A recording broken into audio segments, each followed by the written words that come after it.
Em 90 segundos tu não faz nem um miojo, mas eu te ensino as matérias que tu tem até hoje. Então senta aí e começa a quebrar ATP pra ter energia, pra tua mente processar e entender que a probabilidade de você ir bem no Enem tá ligada direto aos meus raps também. Então começa com humanas, só sei que nada sei, mas sei que saí da vida e pra história eu entrei. Se o clima esquenta e tua caneta falhou, fica tranquilo, a esfera dela dilatou com calor. Eu sou flúor com oxigênio, dá pra completar, evoluir melhor que o Darwin poderia imaginar. Se tinha uma pedra no caminho, pode crer que eu já chutei absoluto no rap. Eu nasci pra ser rei, crio uma sociedade aos modelos de Durkheim. O mecanismo dela própria é que diz pra onde vai minha inspiração. Thomas Edison dizia, é 1% e o restante o trabalho que fazia. Então senta o rabo aí que eu vou te ensinar. Sometimes rap is the best way to learn, rapá. Eu não compreendo, pero não puedo hacer. É só estudar e ouvir as dicas que eu dou pra você. Confere suas respostas e faz tudo com calma. Manda bem na redação, faz do fundo da alma. Esse é o tópico frasal, ainda tem argumentação. E a resposta pra você eu deixei na conclusão. Se tá nervoso, se acalma pra mandar bem. E se liga nos vídeos que eu te preparo pro Enem.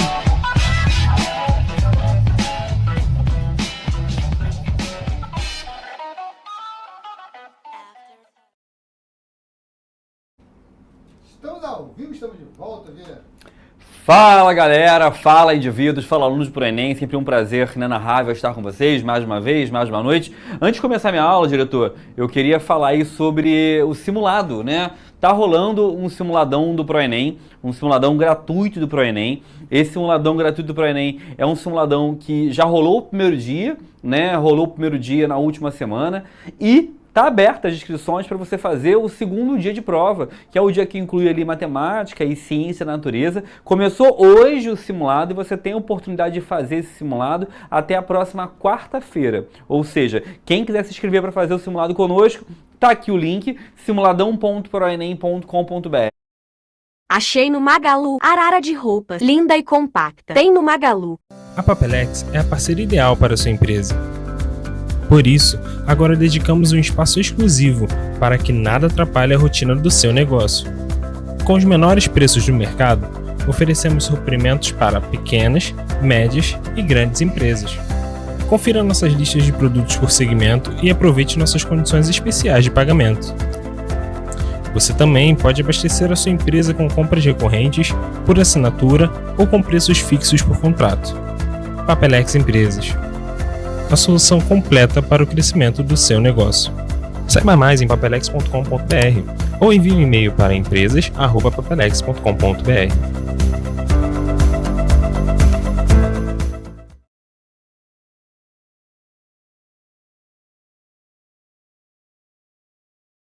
Foi a aula em que a gente abordou a questão sociológica de Karl Marx. Hoje vamos abordar uma outra temática, que é a parte de como a filosofia, principalmente, se relaciona à obra marxista, tá bom? A primeira coisa a te dizer é que o Marx, ele é um autor que ele tem influência hegeliana.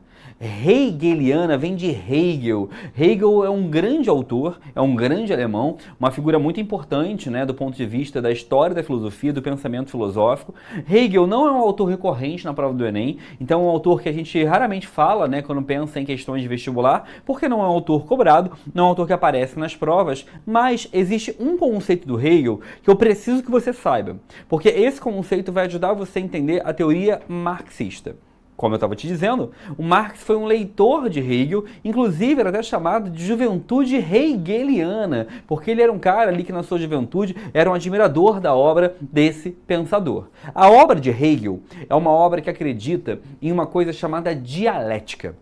Dialética é uma palavra que na filosofia sempre ganhou muitos significados. Muitos autores já falaram sobre dialética na filosofia. Autores como Platão, autores como a figura, por exemplo, de Heráclito, pessoas como, por exemplo, Bauman, já falavam sobre a ideia da dialética. O que é dialética? Dialética varia de autor para autor, mas tem um significado semelhante à ideia de movimento, de mudança, de modificação. Onde eu quero chegar para vocês aqui, onde a gente está tentando alcançar? O Hegel, ele dizia o seguinte, que todo processo de formação de uma maneira de ver o mundo e de enxergar a realidade é formado por uma dialética. Como assim formado por uma dialética? Segundo ele, sempre existe uma ideia inicial para tudo que existe no mundo. E essa ideia inicial, ele dá o nome de tese. Essa ideia inicial, ela permanece sendo o padrão de pensamento até que surja uma ideia contrária a ela. Essa ideia contrária a ela, a gente vai chamar de antitese. Ou seja, existe uma tese que é a ideia inicial, o pensamento inicial acerca de algum tema. Essa ideia inicial ela é hegemônica, dominante, até que surge uma ideia contrária, que a gente vai chamar de antitese. E aí, o que acontece é que o conflito entre essas duas ideias vai formando algo novo, que a gente chama de síntese. Ué, Leandro, não entendi nada. Que coisa é essa? Vem aqui no quadro que vai ficar mais claro, vai ficar mais fácil para vocês poderem entender e compreender aí o que eu estou falando com vocês. Olha para cá. Primeira coisa. Na visão do Hegel, que é esse autor alemão, ele está preocupado em tentar entender como que as ideias se modificam ao longo da história. O Hegel está preocupado em tentar entender como que as formas de pensar, as formas de ver o mundo se alteram ao longo do tempo. E ele fala que toda ideia, qualquer ideia, pode ser ideia de poder, ideia econômica, ideia social, qualquer ideia, sempre surge com uma base que ele chama de tese. A tese é uma ideia inicial acerca de uma temática. O Hegel vai dizer que essa tese, que essa ideia inicial, ela é hegemônica. O que é hegemônica? Ela é dominante. É a ideia principal acerca de um tema. Essa ideia inicial acerca de um tema, ela continua sendo a ideia dominante até que surja uma ideia contrária a ela. Essa ideia contrária a ela, nós vamos chamar de antitese. Essa antitese que eu estou colocando para você aqui, ela é uma ideia oposta. Então pensa assim, pensa a tese como ideia inicial, pensa a antitese como oposição. Qual é a ideia do Hegel? Toda ideia inicial, depois de um tempo, ela encontra uma oposição.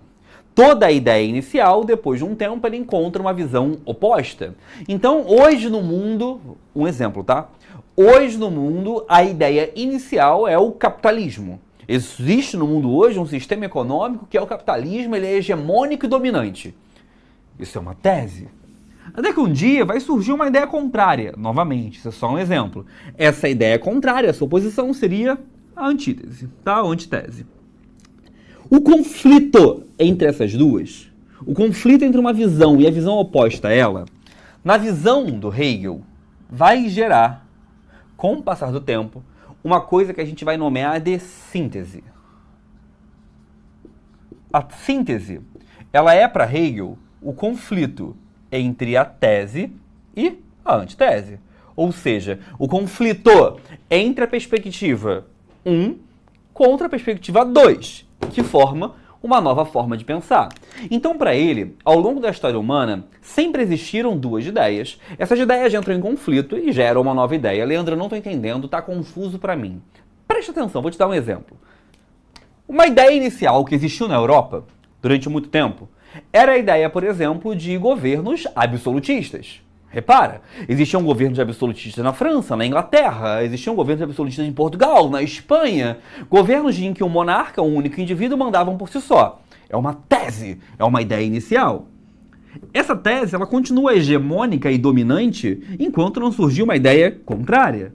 Na hora que surge uma ideia contrária, como por exemplo as revoluções, Revolução Inglesa, Revolução Francesa e diversos outros processos revolucionários que a Europa aconteceu, você tem agora uma ideia oposta. Então existia uma ideia que vai ter uma ideia oposta. O conflito entre essas duas visões vai gerar algo novo. Aqui no caso, se tinha absolutismo e teve uma revolução, esse conflito na Europa quase sempre gerou um processo revolucionário que vai dar origem à república, aos governos republicanos. Agora, repara, essa síntese é a junção da tese com a antitese, que gerou uma síntese. Agora, essa síntese, com o passar do tempo, essa síntese vai virar tese.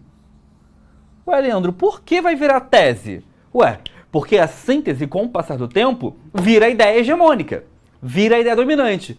Ué, Leandro, até quando? Até surgir uma ideia contrária. E a gente pode ficar nesse ciclo aqui eternamente. E aí dessa tese com essa antítese vai surgir uma nova síntese. Essa síntese é a ideia que juntou-se dessas duas. Aí um dia ela vai virar tese. E assim eu posso ir de forma infinita. Infinita. O Hegel vai dizer que a dialética nada mais é do que um processo de movimentação histórica. Segundo ele, a história vai se movimentando com o tempo. Os acontecimentos do mundo vão se movimentando com o tempo. O mundo não é estático, não é parado. O que é hoje não vai ser sempre. O que é hoje não vai ficar permanentemente. Segundo Hegel, o mundo está sempre em movimento, está sempre em alteração. Ou seja, sempre existe uma ideia que encontra uma ideia contrária que gera uma nova ideia. Essa nova ideia, com o tempo, também encontra uma ideia contrária. E assim eu vou de forma infinita, permanente. Diretor, volta comigo lá para o slide, por favor. Essa relação aqui, a gente chama, a gente nomeia de dialética de Hegel. A dialética de Hegel é uma perspectiva de acreditar que a história humana vai se movimentando, sempre pelo conflito de ideias. Sempre conflito de ideias opostas que vão gerando novas ideias permanentemente. O grande ponto é que o Hegel, quando fala pra gente sobre isso, o Hegel vai ter uma preocupação que vai ser a seguinte: o que movimenta essas ideias? O que motiva a novas ideias novas sempre estarem surgindo? O que motiva a novas perspectivas, novas visões de mundo sempre estarem aparecendo? Ou seja, se sempre novas ideias aparecem, o que motiva isso? Vamos te dar um exemplo, Vou pegar uma tese. A tese é a nobreza. A tese é o ato de existirem reis, rainhas, príncipes, princesas, existir uma nobreza. Com o passar do tempo, vão surgir alguns indivíduos que vão ser opostos a essa nobreza. E aí a gente está falando de, por exemplo, a burguesia comercial, os comerciantes que surgem na Europa. O conflito entre essa nobreza e essa burguesia comercial vai gerar uma disputa que vai formar um novo grupo, que era a burguesia industrial, os donos das fábricas, dos meios de produção. Onde eu quero chegar para vocês, isso aqui é só um exemplo, é você compreender que o que o Hegel está falando para a gente é só o seguinte: olha, o mundo, ele vai se movimentando. O mundo, com o passar do tempo, dos anos, com o passar da história, ele vai se transformando. O mundo que você vive hoje, em 2024, é muito diferente do mundo que se vivia, por exemplo, em 1500, em 1300, em 1200. E se o mundo está mudando tanto, se o mundo está se modificando sempre, é porque novas ideias sempre estão surgindo. É porque novas ideias sempre estão aparecendo para nós. Se novas ideias sempre estão aparecendo para nós, é porque sempre existem novas antíteses aparecendo. Leandro, eu tô confuso. Fica tranquilo, fica em paz, que é normal ficar confuso, é estranho mesmo. No começo parece muito abstrato. Conforme eu vou dando de exemplo, vai ficando mais palpável para vocês. Vem aqui, diretor, rapidinho. Deixa eu apagar aqui o quadro. Deixa eu botar aqui um álcoolzinho para apagar o quadro, para explicar para vocês isso novamente. Eu acho que é importante explicar de novo, porque alguém pode ter não pego aí a perspectiva que nós estávamos trabalhando aqui sobre essa dialética hegeliana, tá? Ficou uma droga, eu tô apagando o quadro, passei pouco álcool, tá ficando manchado, mas tudo bem, depois eu limpo. Olha só, presta atenção aqui em mim, tá? Presta atenção aqui em mim. Ficou horroroso, olha isso que eu fiz, mas beleza. Vamos seguir. Repara uma coisa aqui. Imagina o nosso país, Brasilzão, é o Brasa, que acabou de perder no surf. Perdeu aí, Renan, no surf? Perdeu, não veio onda pro Medina. Mas vamos lá, olha só. A gente está falando aqui do Brasil. E aí pensa que o Brasil, do ano de 1840 até o ano de 1889, o Brasil foi uma monarquia. Uma monarquia que a gente nomeia de Segundo Reinado. Beleza? Período de Dom Pedro II ali. Isso aqui, na realidade brasileira, era uma tese. Ué, Leandro, por que uma tese? Porque isso aqui era o padrão, era a ideia inicial, era o padrão existente naquele momento. Com o passar do tempo, vai surgir visões opostas, porque sempre surgem visões opostas. Segundo Hegel, o mundo vai mudando, o mundo vai se alterando e novas ideias surgem. E aí, meu querido, com o passar do tempo, vai surgir uma ideia oposta. A ideia oposta a essa monarquia do segundo reinado era a ideia, por exemplo, de haver um processo revolucionário. Ué, Leandro, como assim uma revolução? Era a ideia de haver uma revolução republicana, que o Brasil virasse uma república. E aí eu quero que você entenda o seguinte: se o que estava acontecendo era a tese, o que surge aqui posteriormente é sempre uma antitese, é uma visão contrária, é uma visão oposta, é uma visão antagônica. Antagônica é diferente.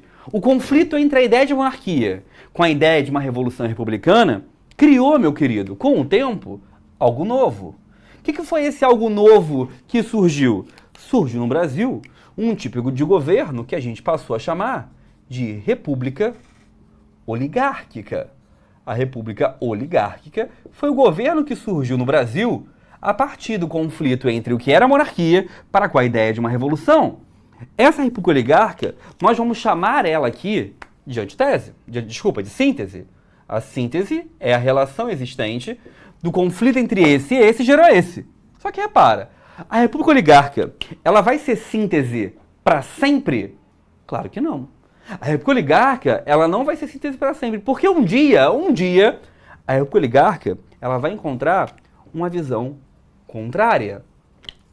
E aí, por exemplo, no caso brasileiro, a visão contrária foi a Revolução de 30. Você aprende isso em história, né? Revolução de 1930 no Brasil. E aí, repara, existia um processo que conflito desse com esse vai gerar algo novo. Então isso que era síntese, a gente para de chamar de síntese e vira tese. E isso aqui era a antítese ou antitese. E aí, meu querido, vai surgir uma nova conclusão. Essa nova conclusão, aqui nesse caso, vai ser chamada Era Vargas, no caso brasileiro. Tranquilo? E essa Era Vargas vira uma síntese. Leandro, vai ser síntese para sempre? Claro que não. Até um dia que vai se encontrar uma visão oposta. E veja bem, eu estou pegando um exemplo de acontecimentos históricos, mas eu poderia fazer isso com economia, com sistemas econômicos. Eu poderia fazer com qualquer coisa. O Hegel vai dizer que ao longo da história humana, esse processo ele vai sempre acontecendo. Friedrich Hegel, autor alemão, cria essa perspectiva de tese, antitese e síntese, formando um processo dialético. Aí você fala, tá, Leandro, entendi. Beleza. Uma tese encontra uma antitese e forma uma síntese. Essa síntese, no momento, encontra uma antitese que vira, né, e cria uma nova síntese e assim permanentemente. Tá. Agora o Hegel vai preocupar-se conosco em falar o seguinte, tá, entendi. Entendi que isso aqui é o processo que a gente chama de dialética. Mas o que motiva isso a acontecer? A grande preocupação do Hegel é entender o que motiva isso a acontecer. O que motiva esse acontecimento a gerar novas mudanças a todo tempo e permanentemente. E para ele, o que motiva é uma coisa que ele nomeia, o Hegel nomeia, de idealismo. Idealismo, segundo Hegel, é a visão de que ao longo da história humana, nós sempre vamos criando novas ideias. Ao longo da história humana, segundo Hegel, nós sempre vamos criando novas ideias e essas novas ideias vão sempre formando que elas entrem em conflito com as ideias antigas, formando algo novo. Então existia uma forma de pensar, outra foi criada. O conflito das duas gera uma nova. E isso na visão hegeliana sempre ocorreu, sempre aconteceu. Leandro, ainda não entendi. Vem comigo pela última vez, gente. Olha pra cá, olha só. Para Hegel, autor alemão, existe um conceito chamado dialética. Para ele, a dialética é um processo de movimento. Esse processo de movimento é um processo que, segundo ele, acontece em tudo na sociedade. Exemplo para você. 1889, Brasilzão de meu Deus, Brasil era uma monarquia. Isso é uma ideia. Uma ideia. Monarquia é uma ideia. Essa ideia nós chamamos de tese, porque a tese é o que a gente nomeia de ideia inicial. Beleza? Essa ideia, em algum momento, encontrou uma visão oposta. Algumas pessoas começaram a falar, não queremos mais monarquia, queremos uma revolução, queremos um modelo republicano, beleza? Isso é uma ideia oposta. Então, existe uma ideia inicial, chamada tese, que encontra uma ideia contrária, antitese. Conflito desse com esse gerou algo novo. É a República Brasileira, a chamada República Oligárquica, beleza? Essa República Oligárquica era o novo modelo criado. Esse modelo era uma síntese. Por que uma síntese? Porque era a junção desses dois primeiros. Quando esse modelo aqui é criado, República Oligárquica, o Brasil vai ficar assim para sempre? Não. Em algum momento vai surgir uma ideia oposta. Em algum momento vai surgir uma ideia contrária. Uma ideia contrária a essa ideia inicial. Quando uma ideia contrária à síntese surge, a síntese deixa de ser síntese e vira tese de novo. Porque surgiu uma ideia contrária. Esse processo é eterno, segundo Hegel. Para o Hegel, ao longo de toda a história humana, sempre vai estar ocorrendo esse processo de movimento dialético, de mudança dialética, de tese, antitese, síntese. Tese, antitese, síntese. Sempre. Tá? Antes de continuar, deixa eu ver se tem dúvida aqui. Isabelle, a síntese vai ser uma alternativa que satisfaz as duas ideias? Nem sempre, Isabelle, vai satisfazer as duas ideias. Às vezes é simplesmente uma visão que venceu, que ganhou o conflito entre as duas. Tá?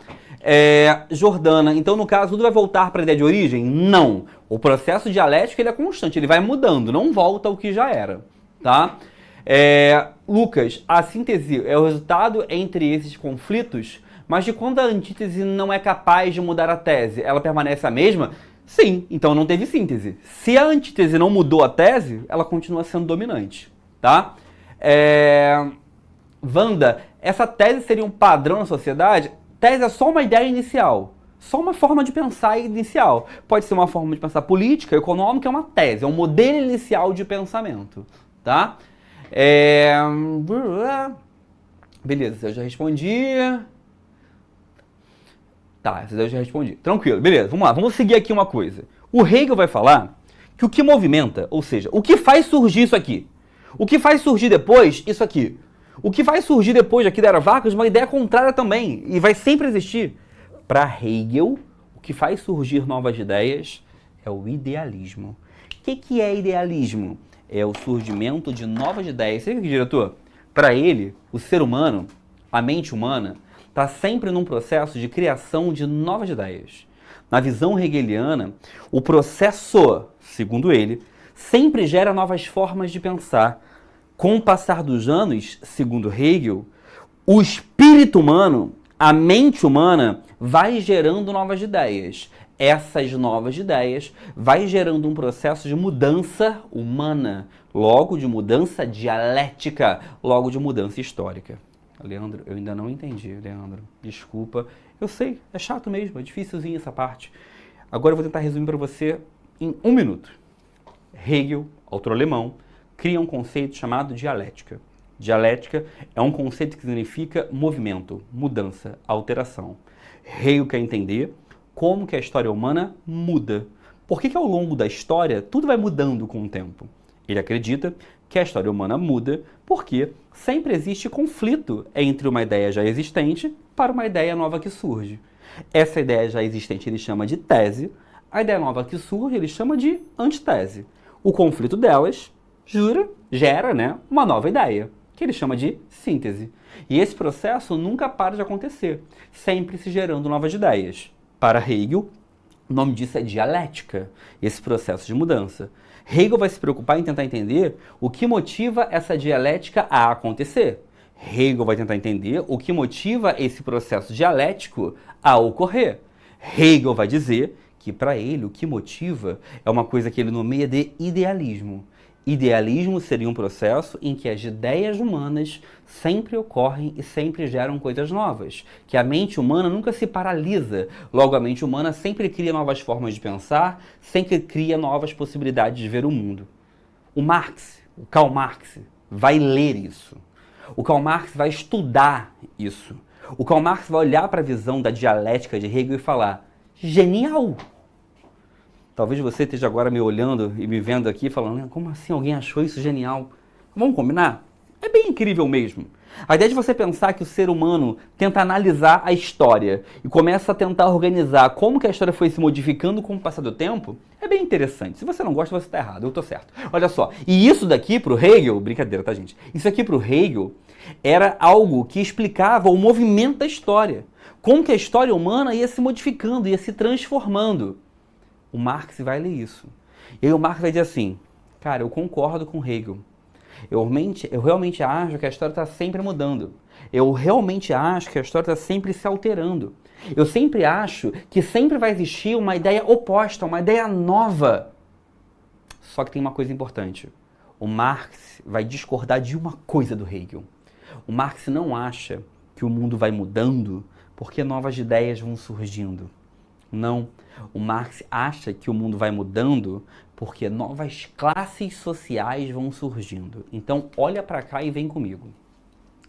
Marx falaria o seguinte: existia uma nobreza, os nobres, aristocratas, morando em castelos, ricos, poderosos. Legal.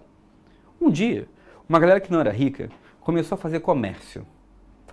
Vender produto, comprando barato, vendendo mais caro. Essas duas classes eram opostas, porque essas duas classes elas vão querer poder e influência. Tese, antitese, elas entram em conflito. Esse conflito entre essas duas classes vão fazer que uma nova classe surja com o tempo. Essa nova classe que surge com o tempo é a chamada síntese, que era a burguesia industrial. Quem eram os burgueses industriais? Eram os donos das fábricas, donos das indústrias. Indivíduos esses que saem de uma mistura entre esses nobres e esses burgueses comerciais. Essa burguesia industrial vai durar para sempre? Não, porque um dia a síntese vira tese. Essa burguesia industrial, ela vai encontrar uma nova classe social, que são os proletários. Proletários que eram os vendedores da sua força de trabalho, segundo Karl Marx.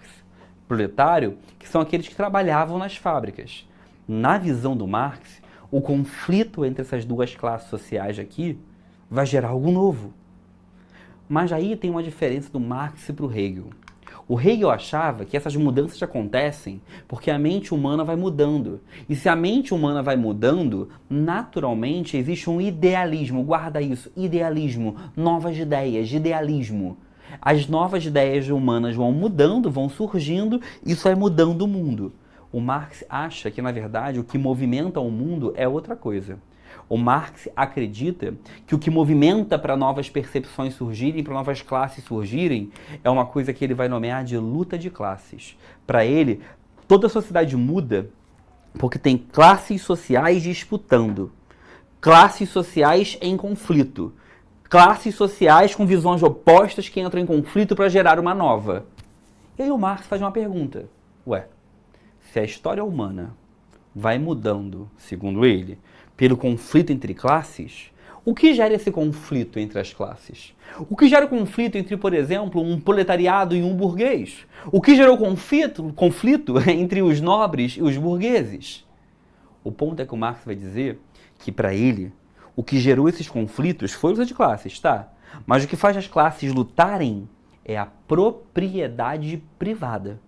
O que faz as classes lutarem é o ato de alguns terem bens e outros não terem. Porque se todos tivessem, essa luta não existiria.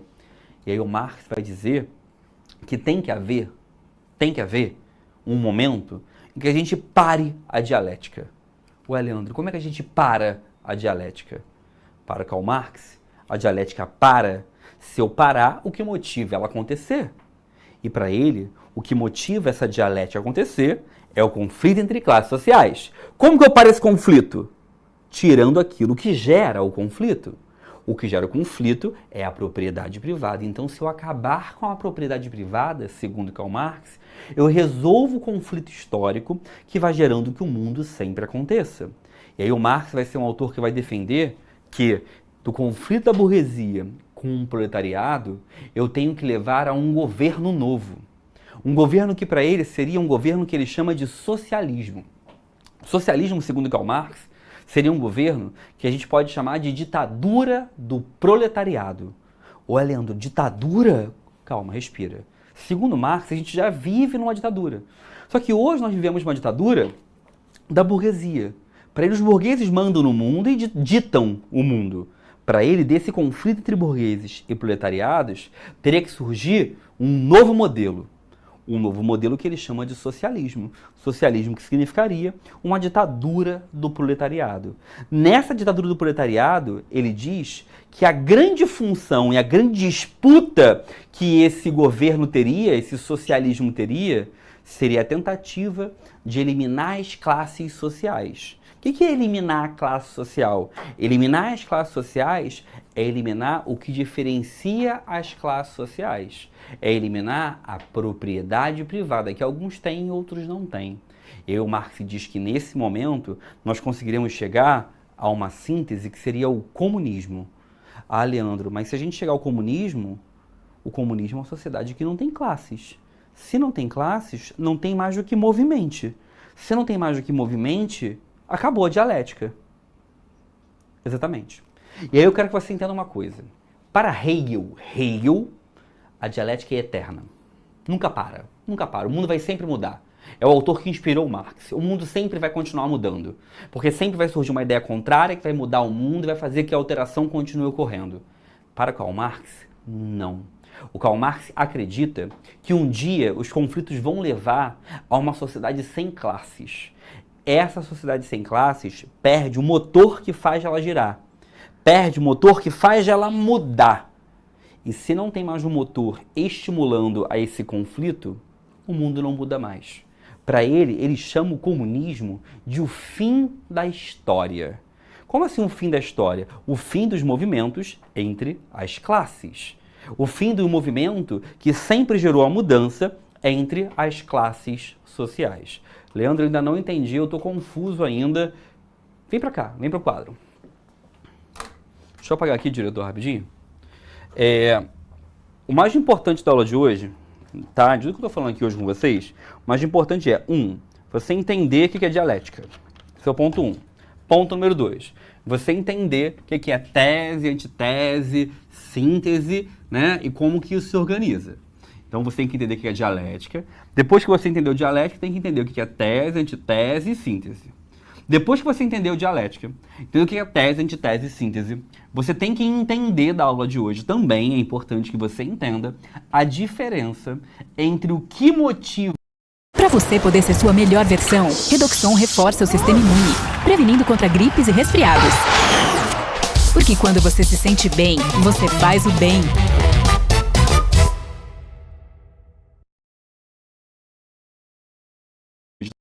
Um dia para, tá? Então eu vou revisar esses pontos, porque são pontos que tem que estar fresco na sua mente, tá? Tem que estar tranquilo para você compreender, porque vai ajudar você a responder muitas questões sobre o tema do marxismo posteriormente nas questões de vestibular, tá?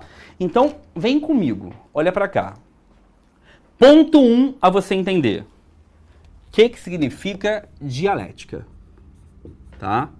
E aí, quem está anotando aí, vai escrever o seguinte, ó. Vai escrever que dialética é um conceito filosófico, tá? É um conceito filosófico. Esse conceito filosófico é um conceito que está presente na obra de muitos autores, tá? Mas, tá? Para nós aqui hoje, vai ter uma perspectiva e um significado semelhante ao que seria movimento. Ou seja, a gente vai trabalhar com dialética como um movimento, como mudança, como um processo de alteração. Então, dialética é mudança, é movimento, alteração.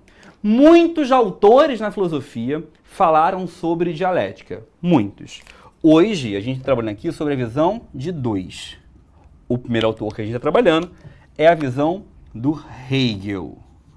Hegel, que é um autor que acredita que a dialética se forma da seguinte maneira: sempre existe uma tese. A tese é uma ideia inicial. Essa ideia inicial, segundo ele, sempre encontra, né, sempre gera um conflito, um embate, né, com uma ideia contrária. Essa ideia contrária chama-se antitese. A gente fala que essa antitese é a oposição, que gera, segundo ele, uma conclusão para isso, chamada síntese. Só que essa síntese só permanece como síntese enquanto não surge uma ideia contrária para ela também. O Hegel também vai dizer para a gente que o que movimenta a dialética, ou seja, o motor, tá? O motor da dialética, ou seja, o motor para que tantas mudanças nunca parem de acontecer, segundo ele, é uma coisa chamada idealismo. O idealismo do espírito, né? O idealismo é o fato do espírito humano ser um espírito que sempre preza por mudanças, por alterações. Beleza. Essa ideia inspirou Karl Marx. O Karl Marx, ele vai ser um autor posterior ao Hegel, né? Marx é do século XIX, Hegel é do século anterior. O Karl Marx vai dizer pra gente o seguinte, olha, para mim, a dialética existe. Isso aqui existe, segundo ele. Só que para ele, para o Karl Marx, o motor é outro. O motor da dialética para ele é uma coisa chamada luta de classes. E se para ele o motor é a luta de classes, no dia que não existirem mais classes sociais, o motor quebra. Se um dia não existir mais esse motor, logo não existe mais o que movimente o mundo a mudar. E aí, para ele, se não existe mais o que movimenta o mundo a mudar, nós chegamos ao fim da história, segundo ele. O fim da história seria um regime comunista, porque seria o regime que, segundo ele, para de gerar as mudanças que foram motivadas ao longo do tempo. Porque para o Marx sempre existiu esse conflito. Patrício plebeu, eupátrio e demiurgo, senhor feudal e servo, na época em que ele escreve burguesia e proletariado. Sempre em disputa, criando algo novo. Para ele chega um dia que não tem mais essa disputa. E se não tem mais a disputa, não tem mais esse movimento. Tá? Eu sei que grande parte de vocês, vem cá, diretor, por favor, devem estar me xingando aí agora. Grande parte de vocês vai falar assim, Leandro, que aula horrorosa, que troço difícil. Eu sei. É difícil mesmo, tá? Mas é importante que vocês tentem se esforçar para tentar entender, porque eu repeti tantas vezes, porque são conceitos importantes e são questões que quando caem no Enem são questões de TRI, de questões difíceis, né? Porque é um conceito realmente difícil de entendimento. Mas Marx é um autor que vem aparecendo sempre nas provas, então é importante você entender essa noção da dialética marxista, vai facilitar você a ter um entendimento em muitas questões daqui para frente. Beleza? Ou pelo menos, mais ou menos beleza? Espero que sim. Tá bom? Meus queridos, fiquem muito bem. Excelente noite para todos e até a próxima. Valeu! Assista nossas aulas a hora que você quiser. Vem com o Pro, o cursinho online que mais aprova no Enem. Assine em proenem.com.br.